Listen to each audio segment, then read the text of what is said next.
Bosket huffed and puffed on the forecourt, pushing levers, turning wheels, as machines whirred and droned with all the cacophony of heavy industry.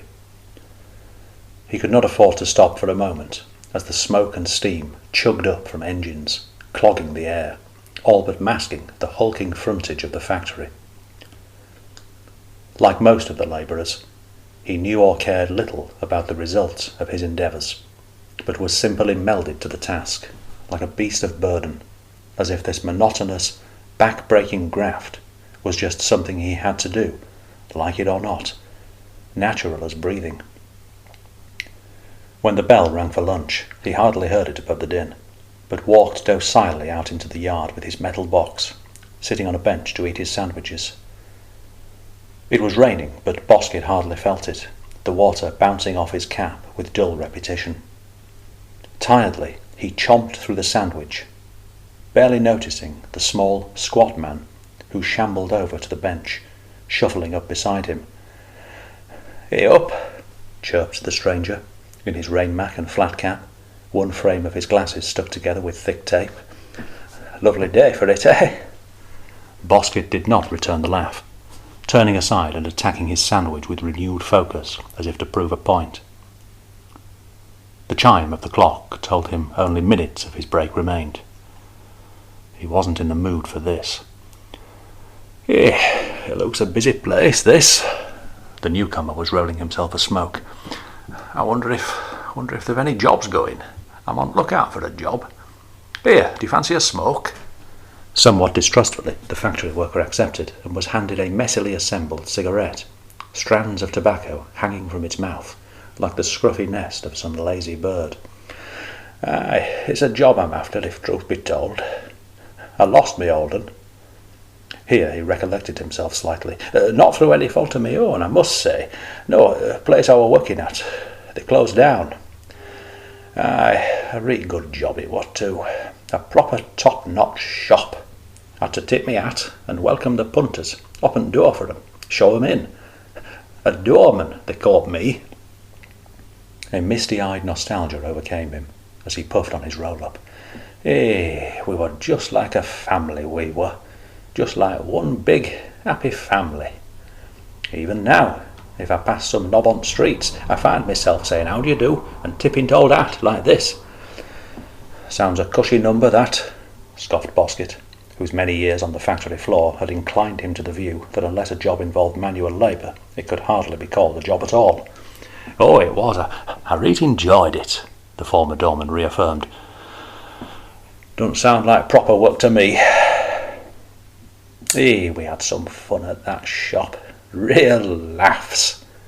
And he lapsed into a low, rumbling chuckle of remembered workplace japes, as Bosket irritatedly stubbed out his cigarette. "Aye, well, I have to get back to my station. Some of us have work to be getting on with." As he trundled to the door, his new-found friend pursued him, tugging at his sleeve. "I say, do you reckon you could introduce us to anyone? The foreman, like. I'm real keen to get a job, and well, soon as I saw this factory, I thought, that's the place for me. They've always got jobs at factories, and it isn't as if it's going to be difficult, is it? After all, they're full of thick-headed blokes, factories. You could train a monkey to do the work. A ruddy monkey." Again the old man was overcome by the giggles, only composing himself when the other tore away in dudgeon. "Hey, I didn't mean you're all stupid, just some of you.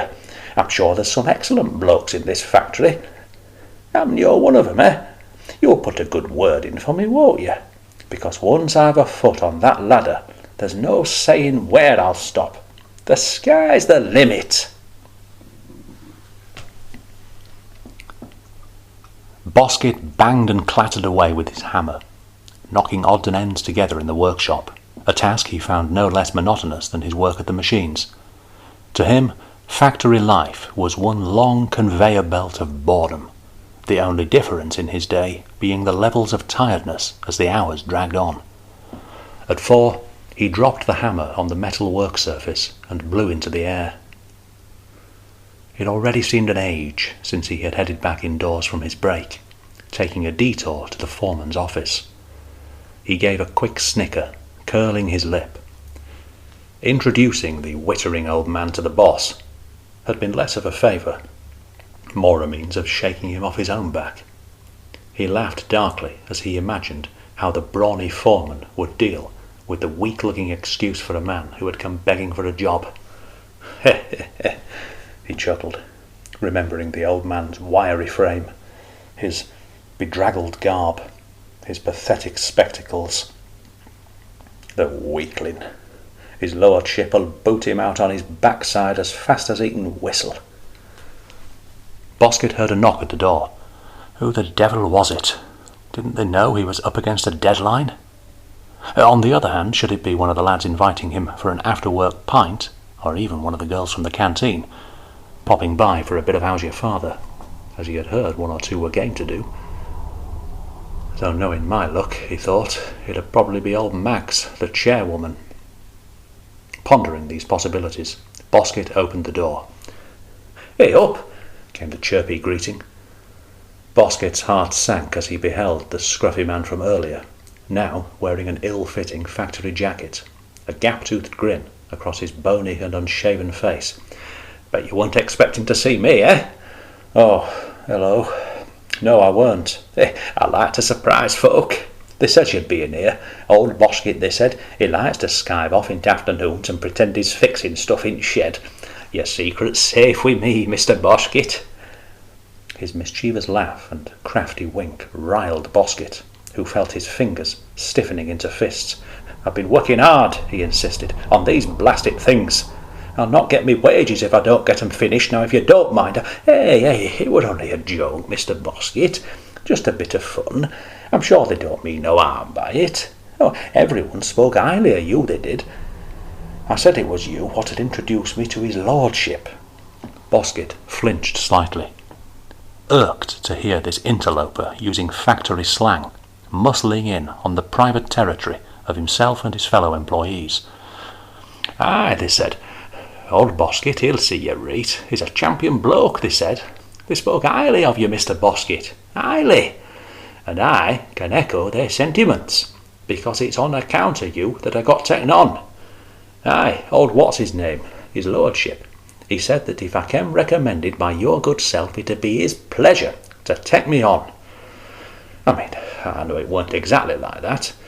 No, it wasn't, Bosket thought. It was more that you shoved yourself in and demanded I introduce you. I didn't know you from Adam. But he weren't to know, was he? On any road, he said, they're crying out for factory hands, and I assured him I've never been afraid of a good day's work. So before you knew it, he's offering me pick of hours. How do you like that, Mr. Bosket? I've joined the team. We'll be colleagues now, me and thee, fellow factory hands. I'm not a factory hand, I'm a senior machine technician. Hey, we're workmates now, Mr. Bosket. Great, isn't it? I can't wait to get cracking. But wait, do forgive me, Mr. Bosket, I do apologise. I ought to have introduced myself properly like. It's Cookins they call me. Fred Cookins.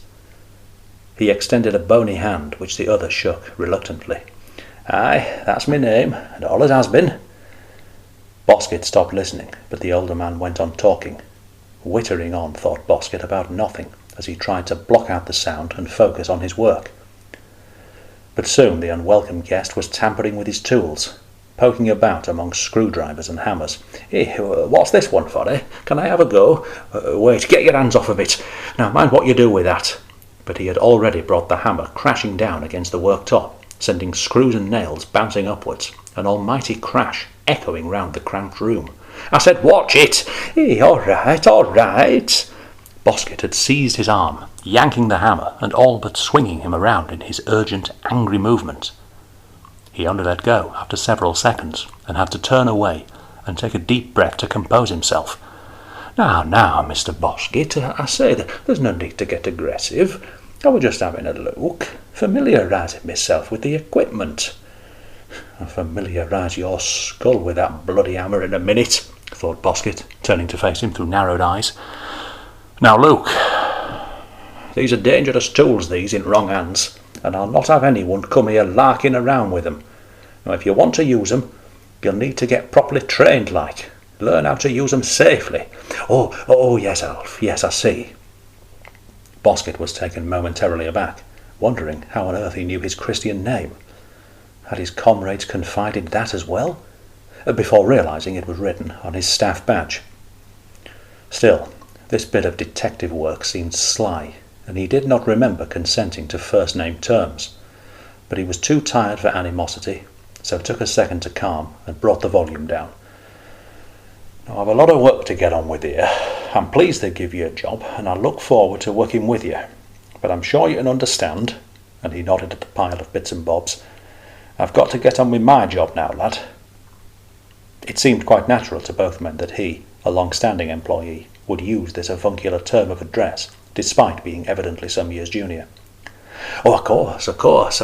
I'll get out from under your feet. I'll leave you to your work. Last thing you'll want is his lordship docking your wages on account of my disturbing you."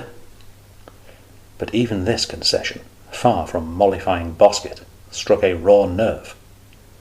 He had intended to establish himself as a man not to be messed with, but had somehow only reinforced the idea of a cowed worker under the boot of his authoritative boss. Somehow, the fact that Cookins was of inferior rank made no difference, and it felt as though he were in on some degrading joke at Bosket's expense. "Aye, well," put in Bosket eventually in a tense tone, "if you don't mind, I'll get on with me." "Of course," and his resented guest slunk from the room. But not so much as one put in his place, as one affecting contrition just to save his skin. Something in his infantile expression suggested this would not be the last time he would interrupt Alf's activities.